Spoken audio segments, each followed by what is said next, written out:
All right, I've blogged about it numerous times. I've rambled on to people in person about it. Now it is time to put it to video. The $4 pizza.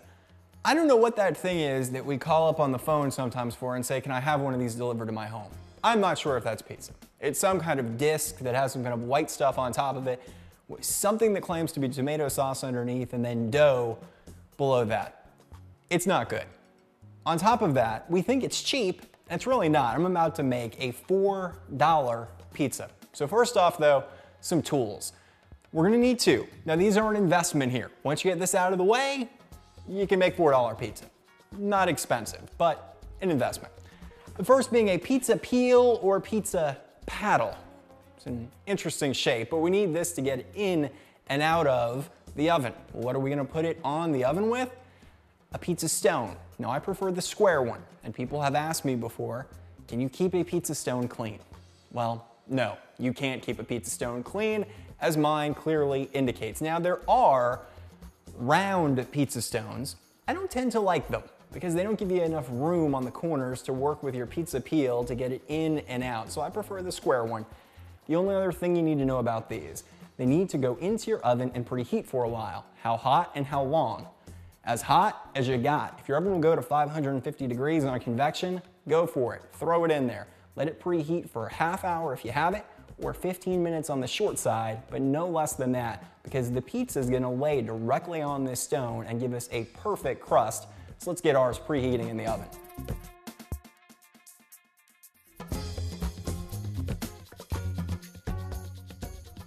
So now we come to our star of the show, the dough. Now, I have to admit, I am a big bread guy. I've taught a ton of artisan bread classes. It's near and dear to my heart. I like to feel I'm one with yeast, and that's sort of weird. But when it comes to making dough, you can make it at home. Absolutely. It takes a little bit more time and a little bit more work. And I will be frank with you, sometimes yeast proves it's a living being and sometimes thinking and plotting against you not to rise when you want it to. So store-bought dough. If you can find a good one, how are you gonna know? You're just gonna try out a few. The one I use is from Trader Joe's. Plug to Trader Joe's, thank you very much, send me something in return. Now, their dough is super cheap. It's like $1.19 for a bag of dough. Comes like this, looks like this. Now, what is important about using the pre-made dough? First off, it's gotta come to room temperature. There's no ifs, ands, or maybes about it.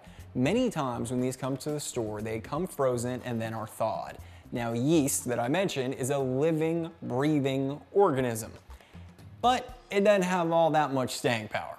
So if it's thawed, it's starting to work and starting to revive a little bit, but at some time, the yeast will just stop going. Now, as it warms up, that's when it starts to activate. So if we let it come to room temperature, it'll be easier for us to work with. It'll be a little bit more spreadable and not so rubber bandy, and it'll relax a little bit, the gluten, which is what makes doughs tight in the first place. So if it comes to room temperature, then it's ready to work with. Now, another thing you're gonna need is plenty of bench flour to spread this out. Now, some people would go for a rolling pin to roll out that perfect circle. No, no, no, no, no. If we use the rolling pin, too much compression is gonna happen on the dough, and as I mentioned, the yeast is already sort of worn out from coming back to room temperature.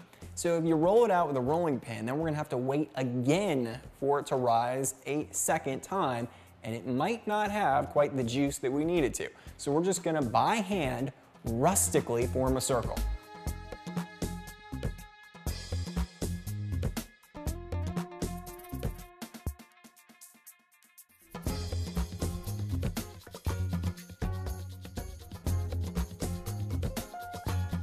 Now, once we have our dough all shaped into our circular disc form, remember, if it's not perfect, just call it rustically shaped.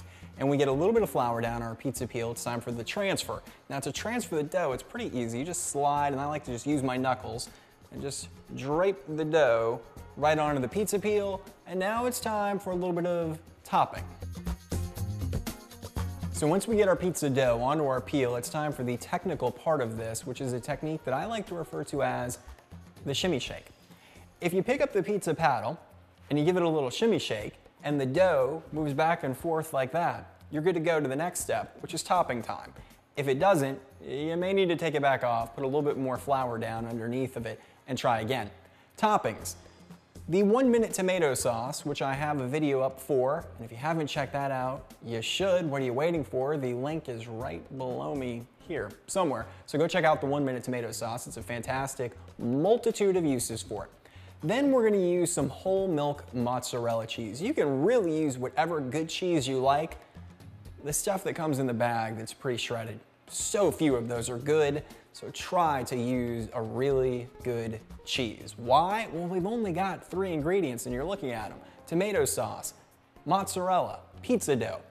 Each one of them has to be really good for our finished pizza to be really good. Let's assemble it.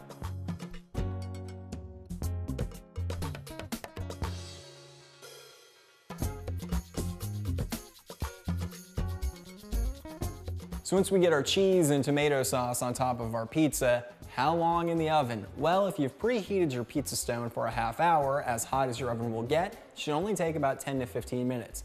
If you've been a little bit less than that with your preheating time in the oven for the stone, you're gonna have to eyeball it a little bit until the edges get a nice brown golden color that you'll see in a second.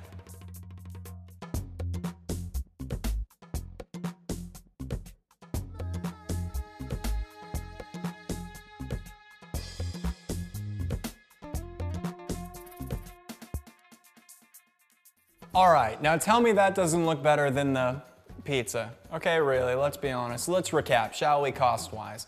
Dough, $1.19. Tomato sauce, well, it's 1 minute tomato sauce that if you prorate how much we use, if we're being generous, costs us 75 cents.